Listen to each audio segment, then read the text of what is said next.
Hey everyone, welcome to my channel. If you like tech and helpful tips, don't forget to subscribe. Let's get started. The idea of a Game of Thrones Kingsroad game immediately conjures images of epic journeys, perilous encounters, and the vast, untamed wilderness of Westeros. If such a title were to materialize, a critical question for many fans would undoubtedly revolve around its multiplayer capabilities, specifically the inclusion of cooperative gameplay. Historically, Game of Thrones adaptations in the gaming sphere have predominantly leaned into single-player narrative experiences, like Telltale's episodic adventure, or strategic mobile titles that offer indirect multiplayer interactions, such as Game of Thrones Conquest.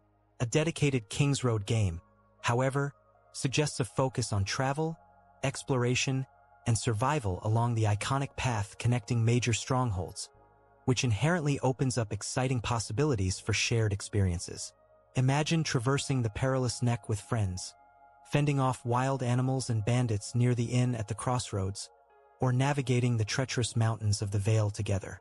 The allure of co-op here is immense, allowing players to embody companions, bodyguards, or even fellow travelers embarking on their own intertwined quests within the grim reality of Westeros. Implementing co-op in a Game of Thrones universe presents both fascinating opportunities and significant design challenges. One major hurdle is integrating a coherent narrative within a co-op framework. Game of Thrones is renowned for its branching moral choices, betrayals, and often solitary character arcs. How would a developer ensure that multiple players can make meaningful decisions without constantly clashing or one player dominating the storyline for the group? Would the co-op experience be more sandbox-oriented, perhaps a survival crafting game where players build a caravan or stronghold and defend it, rather than a linear story? This distinction is crucial. If the Kingsroad game is envisioned as an open-world action RPG, similar to an Elder Scrolls title but with a GOT skin, co-op could manifest as a party system where players undertake quests together, much like many modern RPGs.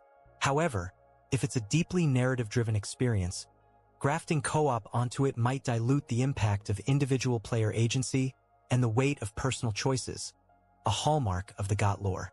Furthermore, balancing the game's difficulty and maintaining the gritty, often brutal atmosphere of Westeros for multiple players would require careful tuning. The threat of permadeath, a common feature in survival games, could be amplified or mitigated in co-op, leading to interesting dynamics where players must truly rely on each other. From a technical standpoint, ensuring seamless synchronization, managing server loads, and preventing griefing in a shared world are always complex undertakings for developers. Yet, the benefits of successful co-op implementation cannot be overstated. It would significantly enhance replayability, allowing players to experiment with different character builds and group compositions. It would also broaden the game's appeal, drawing in a wider audience who prefer shared gaming experiences over solitary ones. A Kingsroad game centered on journeying and facing the dangers of the realm could thrive with co-op, offering a unique blend of exploration, combat, and perhaps even political intrigue where players form alliances and navigate the treacherous social landscape together. Considering the current gaming landscape's embrace of cooperative modes in open-world and survival genres, it's highly plausible that a Game of Thrones Kingsroad title would at least offer an optional co-op component, perhaps allowing 2 to 4 players to journey together, creating their own emergent narratives within the established lore. This approach would allow solo players to enjoy the classic single-player experience while providing a robust option for those who wish to traverse Westeros with companions, making the journey less lonely and far more strategically diverse. Thank you for watching, and don't forget to like and subscribe for more insights into the world of gaming.